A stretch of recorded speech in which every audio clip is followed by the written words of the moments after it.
कितनी महिलाएं कैसी वेदवादिनी हुई हैं। आप आश्चर्य करेंगे हमारे बरेली की माता सावित्री देवी शर्मा, जिन्होंने बनारस के अंदर करपात्री महाराज ने शास्त्रार्थ का चैलेंज दिया। आज समाज के अंदर कोई ऐसा व्यक्ति है जो संस्कृत में शास्त्रार्थ कर सकता है। माता सावित्री देवी जी ने करपात्री जी के पास संदेश भिजवाया कि करपात्री जी आप संस्कृत द्वार खोला है, तो इसलिए आर्य समाज बहुत ही धन्यवाद का पात्र है। अगर ऋषि ने आर्य समाज की स्थापना की होती तो शायद देवियों को इतना ऊंचा स्थान नहीं मिल सकता था।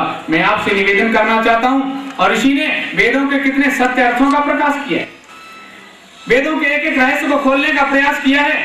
आप ऋषि ध्यान जी महाराज की ऋग्वेद आदि भाष भूमिका को पढ़ करके देखें, कैसे कैसे रहस्य ऋषि ध्यान जी महाराज ने खोले हैं। उनके वेद भाष्य को देखेंगे तो पता चलता है किस प्रकार से वेदों के रहस्यों का उद्घाटन किया है। ऋषि ने जन सामान्य के लिए वेद की शिक्षा को सुलभ बनाने के लिए बहुत ही अत्यंत सुगम सरल शैली में, अगर ऋषि के संस्कृत भाष्य को आप देखेंगे तो ऐसा लगता है जैसे फूल बिखर रहे हैं। इतनी सरल भाषा है, आप पढ़ते चले जाएंगे और उसके अर्थ को समझते चले जाएंगे। ये ऋषि ध्यान जी का वैशिष्ट्य है। साथ ही आप आश्चर्य करेंगे कि वेद के संबंध में जो तमाम प्रकार की धारणा भ्रांत धारणाएं थी, सारी धारणाओं को निर्मूल किया।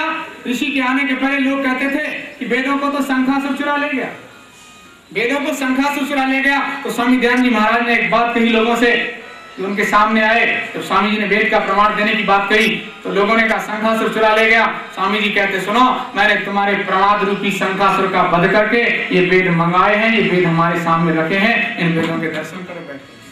इसलिए ऋषि ध्यान जी महाराज ने वेदों का प्रचार प्रसार किया और साथ ही वेदों की सत्यता को, वेदों की श्रेष्ठता को प्रमाणित करने के लिए आर्य समाज के तीसरे नियम में एक बहुत सुंदर संदेश दिया। स्वामी ध्यान जी कहते हैं वेद सब सत्य विद्याओं का पुस्तक है, वेद का पढ़ना पढ़ाना और सुनना सुनाना सवारियों का परम धर्म है।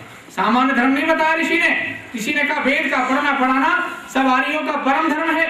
आप आश्चर्य करेंगे, इस नियम पर थोड़ी सी प्रतिक्रिया व्यक्त की थी बाबू केशव चंद्र सेन ने, और स्वामी ध्यान जी से कहते हैं स्वामी जी इस नियम में थोड़ी सी तब्दीली कर दो।